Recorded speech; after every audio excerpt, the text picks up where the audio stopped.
तो मुझे लगा कि नहीं, इतनी महंगी फीस लेकर के तो सब पढ़ाते, क्यों ना छोटे से स्टार्टअप किया जाए। तो मैंने इतना इकोनॉमिकली, यानी कि जो ऐसा रखा, फीस चार्ज किया कि या कुछ तो ऐसे पेरेंट्स हैं जो बिल्कुल नहीं दे सकते थे लेकिन उनके बच्चों में बहुत टैलेंट था। तो जब मैंने पढ़ाना शुरू किया तो हमारे पास एक के बाद एक कुछ मतलब बहुत ऐसे बच्चे आए जिनके अंदर टैलेंट भरा हुआ था, लेकिन उन्हें एक सही रास्ता नहीं मिल रहा था। अभी मैम आपके यहाँ किस क्लास की बच्चे? अभी हमने पीजी से स्टार्ट किया था, पीजी के बच्चों को पढ़ाना, फिर एलकेजी यूकेजी ऐसे करते करते करते अब हम इसमें 10 तक के बच्चों को पढ़ाते हैं। स्कूल का मैम एक तरीके से बिजनेस हो गया। बिजनेस मैंने इसको एज अ बिजनेस सर नहीं स्टार्ट किया था, नहीं, उनसे बिना चार्ज के भी हम ऐसे कई बच्चे अभी भी हमारे पास ऊपर क्लास में पढ़ते हैं जिनसे कोई हम लोग चार्ज नहीं लेते। इसके अलावा बुक्स हैं, नोटबुक्स हैं, टाइम टू टाइम उनको स्टेशनरी हो गया, सब हम लोग टाइम टू टाइम प्रोवाइड कराते हैं। जब हम रिजल्ट देते हैं they used to come here, वो इधर उधर भटकने के बाद आखिर में फिर वापस आते हैं क्योंकि हम रिजल्ट। आपके यहाँ ऐसा पढ़ाई में कैसा क्या खास है कि लोग? खास ये है कि हमारे जो है ना, जो हमारा पढ़ाने का जो तरीका है वो बेसिकली बहुत ही इफेक्टिव है। बच्चे हैं तो 10 का दिमाग एक जैसा नहीं, जिसका जैसा जैसा माइंड सेटअप है। कुछ बहुत ही क्रिएटिव होते हैं तो उनको क्रिएटिविटी के साथ में हैंडल करते हैं, कुछ बच्चे बहुत शाय होते हैं उनको वैसे हैंडल करते हैं, कुछ बच्चे बहुत ही एक्टिव होते हैं तो उनको, और टाइम टू टाइम हम लोग के साथ में गेम्स हो गए, हम लोग पजल्स हो गए, इन सब चीज़ों को भी साथ में इन्वॉल्व करते हैं। अपनी मदर को छोड़ करके हमारे पास आना, वो हम लोग उनको इतना ज़्यादा यानी कि पैम्परिंग करके हैंडल करते हैं, मोटिवेट करते हैं, उनको वैसा प्यार देते हैं तो वो खुद ही अपने आप ही यहाँ पे आकर के सेट हो जाती है। मैंने 9 इयर्स पढ़ाया है, मैंने अलग अलग स्कूलों में पढ़ाया है, मैंने चिल्ड्रंस में भी पढ़ाया हुआ है 1 साल, और इसके अलावा मैंने पीआर वासन में भी पढ़ाया है, वहाँ पे मैं नर्सिंग इंचार्ज थी, और mother Teresa education centre Ratanlal में एज अ प्रिंसिपल भी वर्क किया है मैंने, और 4 ईयर मैंने basically Vikram Khanna public school में पढ़ाया है। द फालतू टॉक।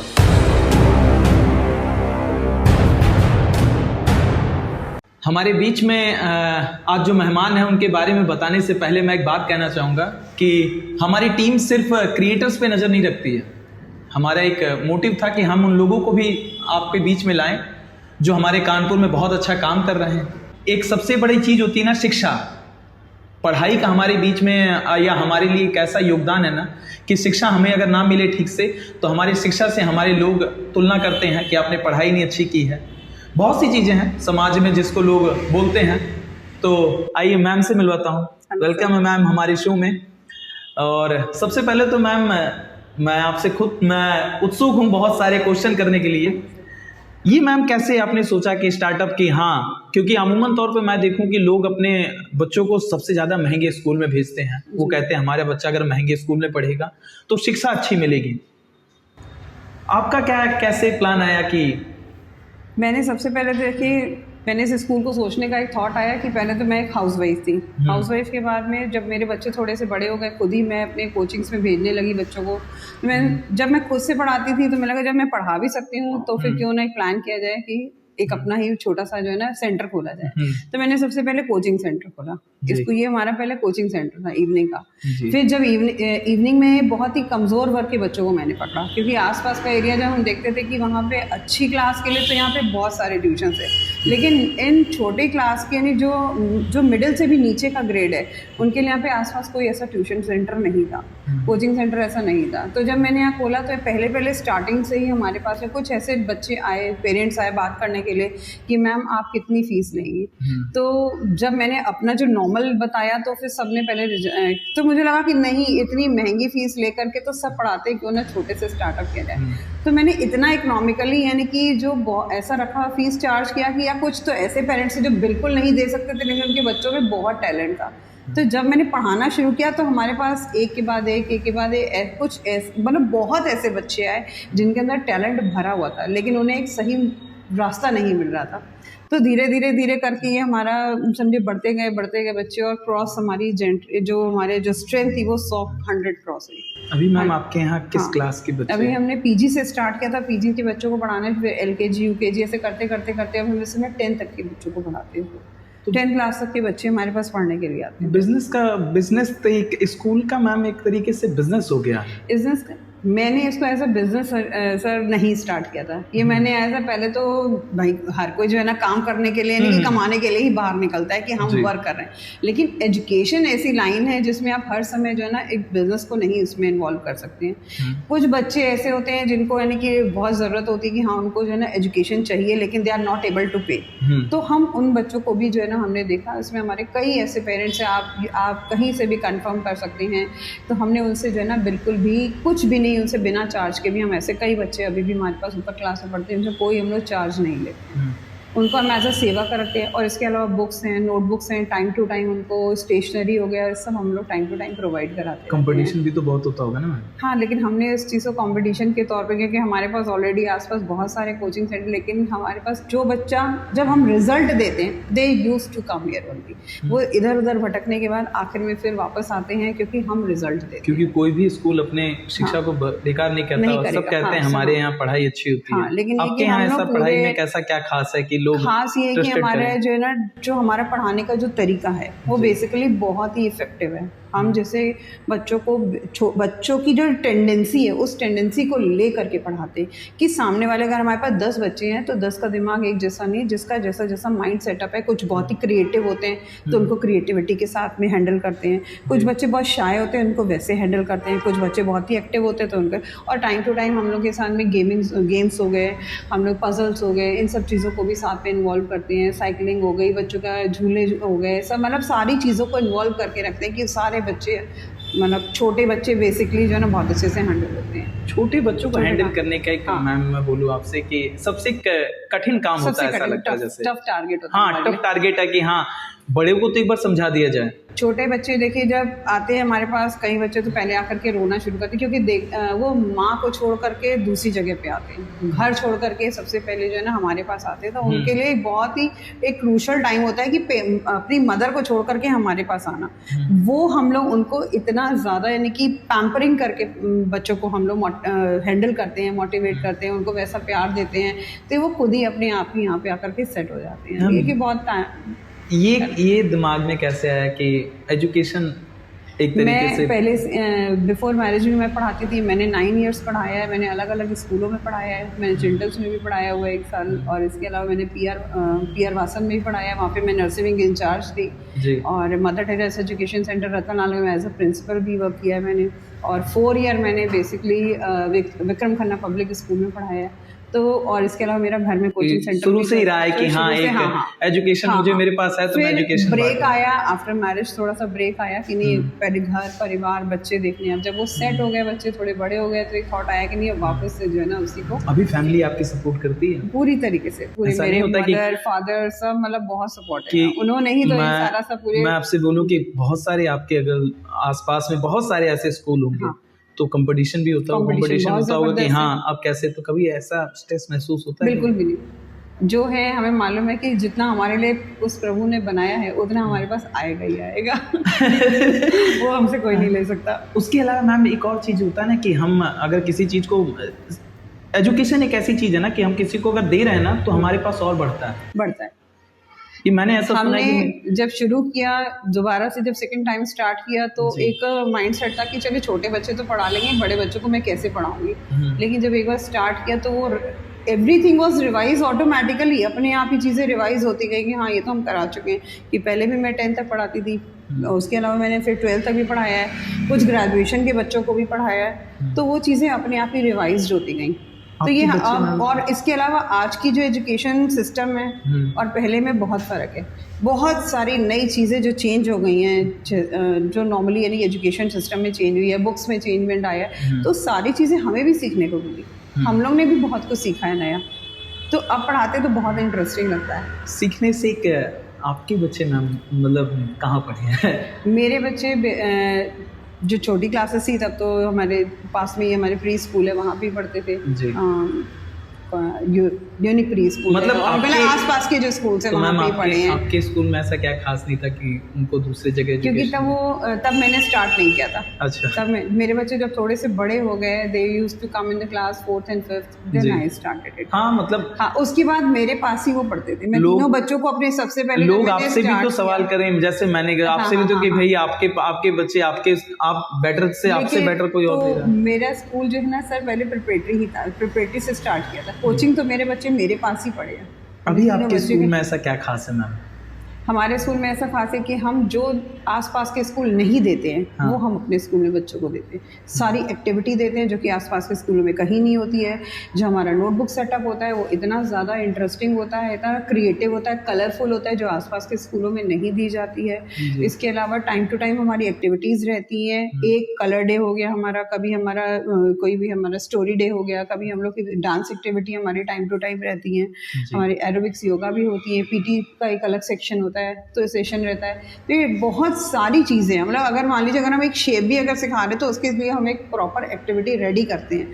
उतनी चीज़ें हम लोग प्रोवाइड कराते हैं बच्चों को कि वो कॉन्सेप्ट जो है ले करके चलते हैं, उस कॉन्सेप्ट को बच्चों को बिल्कुल क्लियर होने चाहिए। अगर मान लीजिए हमने कोई व्हीकल का अगर आज कॉन्सेप्ट लिया है तो हम सारी चीज़ों को अरेंज करते हैं, फिर हम बच्चों को सिखाते हैं। जी। तो वो छोटी चीज़ें देख करके वो ऑटोमेटिकली वो पूरे तरीके से ग्रास्प करते हैं कि हाँ ये कॉन्सेप्ट है। ये तो मैम हो गई आपकी सफलता की कहानी। कुछ ऐसा भी आता होगा ना कि जीवन में उतार चढ़ाव तो आते रहते हैं। हाँ, कई बार कभी ऐसा उतार आया है मैम?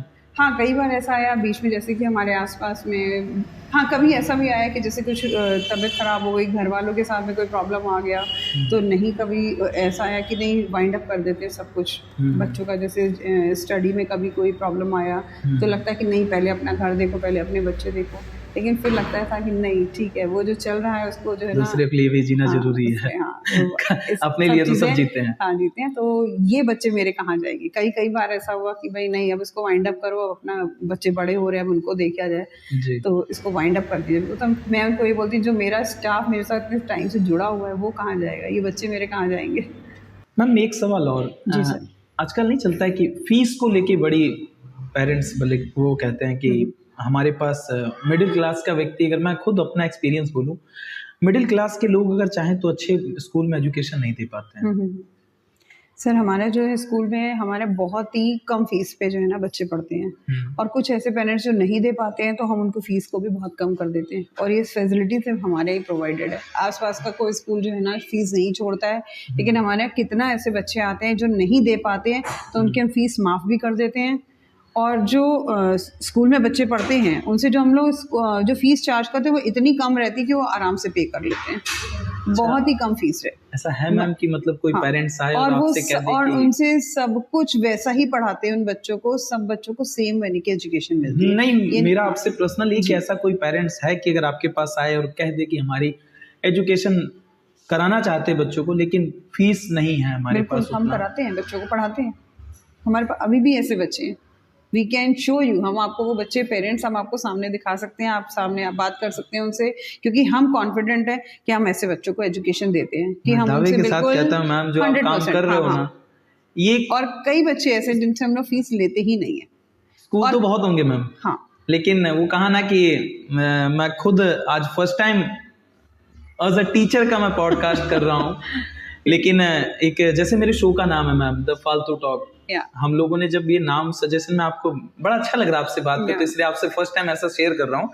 हमने हमारी टीम ने जब बैठ के डिसाइड कर रहे थे ना कि नाम क्या रखा जाए, हाँ, नाम क्या किया जाए, तो हम लोगों में कोई भी कहावत कही जाती है कि हम लोग कोई भी काम करने जाएंगे ना एज अ क्रिएटर या सिनेमा वाला, आप सुनते हैं अरे इसमें कोई कुछ नहीं कर पाओगे, क्या है इसमें आगे कुछ नहीं है, अचानक से किसी के मुंह से निकला अरे भैया कह देंगे फालतू का काम कर रहे हैं, तो you have catch the word फालतू। हाँ, तो मैम ये नाम आपको कैसा लगा? मैं फर्स्ट टाइम आपसे पूछ रहा हूँ कि नहीं होता कि मैं बहुत लोग कहते हैं, हम लोग को कमेंट भी आते हैं फालतू टॉक शो है, ऐसा है। आज मैं कहना चाहता हूँ कि हमारे फालतू टॉक शो में फालतू नाम है, फालतू नाम है, या मुझे भी यही चीज लग रही है कि आप जो काम कर रहे हैं वो फालतू नहीं है, सिर्फ नाम फालतू है बट काम इज नॉट फालतू। काम वही नहीं कहूँ कि मैम लोगों को कानपुर के लोगों को ना नीचे कमेंट में आते हैं कि आप क्रिएटर बुलाते हैं आप उनको, मैं क्रिएटर नहीं बुलाता हूँ मैम। मेरी एक दिली इच्छा है कि जैसे आप हो, आप काम कर रहे हो, आपको लोग जान रहे हैं, आपके आस पड़ोस के लोग जान रहे हैं, कानपुर के लोग पूरे तो नहीं जान रहे होंगे ना। आप कितने बच्चों को एजुकेशन फ्री में दे रहे हो। हर माँ बाप का सपना होता है कि हम एजुकेशन अपने बच्चे को अच्छे दें, उनके पास फैसिलिटी होगी छोड़ने की। अब तो एक उम्मीद जगेगी ना कि हाँ मैम एजुकेशन दे सकती है, हमको केवल मेहनत इतनी करनी, अपने बच्चे को उनके पास ले जाना। एजुकेशन की चिंता नहीं, एजुकेशन मैम देख लेंगी, मेरी जितनी होगी मैं मैम को करूंगा। ऐसे कई पेरेंट्स हैं, बहुत सारे ऐसे पेरेंट हैं जो कि नहीं दे पाते, लेकिन फिर भी यानी कि मैं उनके साथ पूरा कोऑपरेट करती हूँ। बुक्स से लेकर के, नोटबुक से लेकर के सारी चीज़ों का कोऑपरेशन उन्हें यहाँ से मिलता है। टीचर्स के साथ बहुत अच्छा, यानी कि सब बच्चे बहुत अच्छे से पढ़ाती हैं उनको। हम लोग खुद, यानी कि मैं तो खुद भी क्लासेस लेती हूँ, मैं खुद भी बच्चों को पढ़ाती हूँ। और कोई भी यानी कि प्रॉब्लम अगर होती है उनको फीस में, तो उनको रियायत तुरंत के तुरंत दी जाती है। और बहुत से ऐसे पेरेंट हैं, एक दो नहीं है, कई ऐसे पेरेंट हैं।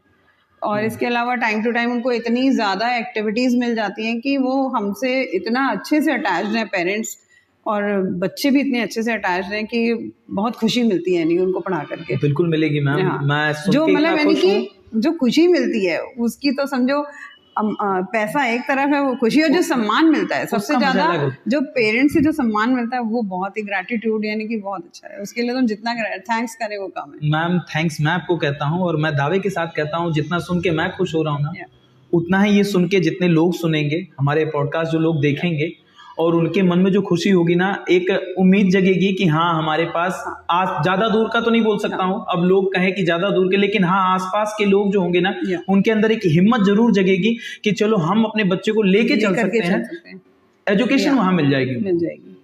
और बाकी जो हम लोग को कवर होता है वो सारा उन पेरेंट्स से होता है जो दे कैन पे, जो आराम से पे कर सकते हैं, जो अच्छी फैमिलीज के हैं, वो यूजुअली जो है ना जहाँ और जगह पे जाकर के पे करते हैं वो हमारे पास भी पे करते हैं। तो उससे हमारा सारा सिस्टम चलता रहता है।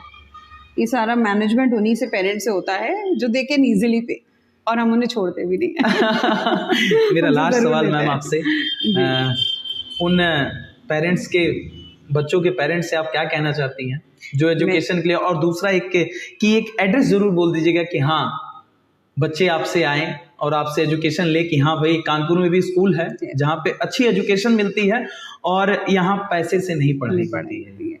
सुदीक्षा आई केयर प्री स्कूल और भावना कोचिंग सेंटर, और अब तो पूरा नाम उसका भावना कोचिंग एंड एक्टिविटी सेंटर रख दिया गया है, क्योंकि साथ ही साथ बहुत सारी एक्टिविटीज़ हम लोग कराते हैं। टाइम टू टाइम हम लोग जो है ना बच्चों के शोज़ भी कराते हैं, और उन बच्चों को शो के साथ साथ में शूट्स भी बहुत सारे मिल जाते हैं, जिससे उन बच्चों को एक इकोनॉमिकली बहुत ज़्यादा हेल्प मिल जाती है। और सुदीक्षा केयर गोविंद नगर, थाने वाली गली, 124/61 हमारा एड्रेस है यहाँ पे। और हम यहाँ पे बच्चों को जो शिक्षा देते हैं, जो पेरेंट्स बहुत ज़्यादा इकोनॉमिकली वीक हैं या जो नहीं दे सकते हैं बच्चों को अपनी एजुकेशन दे पाने में नहीं प्रोवाइड करा सकते, they are most welcome here. हम उन्हें पूरे तरीके से हेल्प करते हैं, जहाँ तक संभव हो सकता है हम उन्हें पूरी मदद देते हैं। और आप आइए हमारे यहाँ और एजुकेशन दीजिए बच्चों को, क्योंकि हम पूरे तरीके से तैयार बैठे हुए हैं बच्चों को पढ़ाने के लिए। हमारा जो स्टाफ है वो बहुत ही लेबोरियस है, बहुत ही हेल्पफुल है, और बच्चों को बहुत अच्छे से हैंडल करते हैं। तो थैंक यू मैम, बहुत अच्छा लगा आपसे बात करके।